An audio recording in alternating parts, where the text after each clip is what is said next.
Hey guys, it just occurred to me, I never made a video about my van. In case you guys are wondering what it's like to have a van with everything perfectly organized, you're gonna wanna stick around because I got an opportunity for you you don't wanna miss.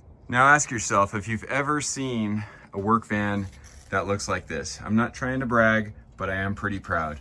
This whole setup took well over, the whole summer. Any free time I had setting this up with custom ordered, custom cut, and milled 80/20 aluminum parts. This rack is rock solid. It's bolted top to bottom of the van. It doesn't go anywhere. These are Festool brand drawers, and they are sized to fit sustainers. As you can see, these have tools in them, etc. These are blank sustainers, labeled for whatever, plus Festools always come with their own sustainer. These arms here that the shelves are screwed into are adjustable with measurement indicators on each one. So you can adjust these any way that you want to match what size tools you want in there. Let's say you're not a Festool guy. You can easily cut your own boxes for these out of wood. And now you've got yourself an organized van, or you can do things like buy the Festool organizing sustainers like so, and you've got everything you need where it needs to be. Now this isn't just like arbitrarily stacked on one side. You see this cutout space on the bottom? That space from side to side is 50 inches wide enough. It's actually wider than 50 inches. I think it's like 52 inches. Wide enough to fit sheet lumber in here. Goes back over 8 feet. I think we got about 9 feet of clearance to the OSHA safety wall back there. And that is so that you can fit about 20 stacks of 1/2 inch plywood, MDF, or any sheet lumber down there. I use this van on a daily basis to not just source my materials, but also when I was delivering, I could bring flat items here and I could stack cabinets, etc., etc. on top. And it works like a charm. Last summer I delivered an entire kitchen that I packed into flat. Basically everything was unassembled. We drove 4.5 hours away with a whole kitchen, all the tools, all the trim, all the sheet lumber that needed to make it happen. And it worked out great. These here are cargo buckles, and they self-retract back in there, and they lock into the D-loops here so you can strap your sheet goods down.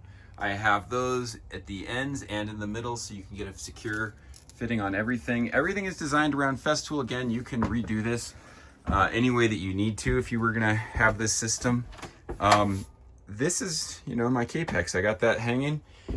The amount of space in here is ridiculous. The floor, as you can see, is a subfloor. This is an OSB subfloor coated with Monster Liner bed liner, which gives it a durable and attractive finish. It's easy to slide goods in here without making a mess of things. Easy to clean, easy to sweep out, and most importantly, hard to trip. You may wonder, what is this? I admit that's not the most beautiful thing in the world. This is basically peel and seal, but it's a special kind that won't evaporate or cause any issues with turning things color in here. There's different kinds. We have that on all of the different panels. You can see it on the ceiling and on the inside of these panels here. It's also on the exterior of the van, and that is to dampen the noise. If you've ever driven in one of these panel vans, especially on the highway, you hit bumps, it's like you're in a tin can and those panels go in and out, and they actually can hurt your ears. But we didn't stop there. We stuffed every panel, I don't know if you could see that in there, chock full of denim insulation. So this thing rides like really quiet. It rides quieter than my Tundra. And then we paneled it with white fiberglass paneling on all sides. And the reason I went with white, and of course the red on the bottom, I could have gone with white down here, but I wanted bright colors because with the aftermarket lighting that I put in there, it actually reflects color pretty well, and you can see your tools a lot better that way. Anyway, this is basically what's in here is an entire shop worth of tools. You could build an entire kitchen, install it, start to finish. I'm talking all the way from the bottom up to, if you don't have stock cabinets, this is a finished carpenter's dream van, essentially. I'm gonna give you a tour of the rest of the vehicle. So with all this stuff in here, security is key. I have the slick locks. Basically, it's a laser etched lock system that goes here, lock that, totally secure. both sides. We have it on both doors just to make sure we have extra security. The ladder here is so I can climb up and access the lumber rack on top. It has, again, the cargo buckles that retract, and you can stack, I usually put at least 500 pounds of lumber at a time up there into here, totally secure. Then I have a hydraulic ladder, so this drops down, and it has hydraulics in it so that it doesn't slam down. It's just, I mean, does its own thing. And then you take this, put your ladder in there, pin it,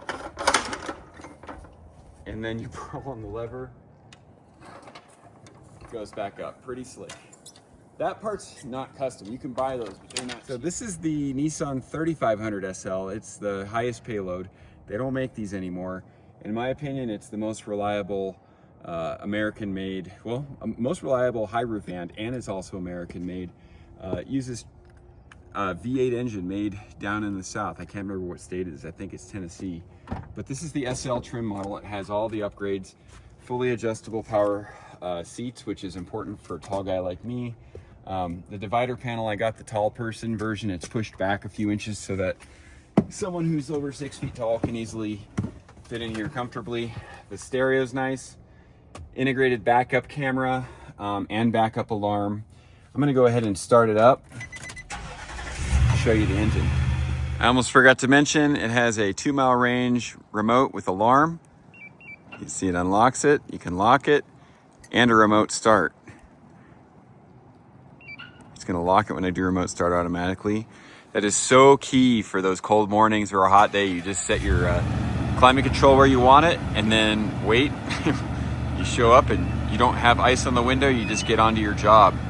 It is a game changer for tradesmen. All right, there's the engine. It's got a brand new battery. You can tell it's hardly any dirt in there because this thing is super low miles. And if you have any comments, please put them in the comments below. Like, share, and subscribe to the channel. If you're not new to this channel, you know what's up. If you are new, you know, I just do a lot of mechanical DIY stuff. Hope to see you around.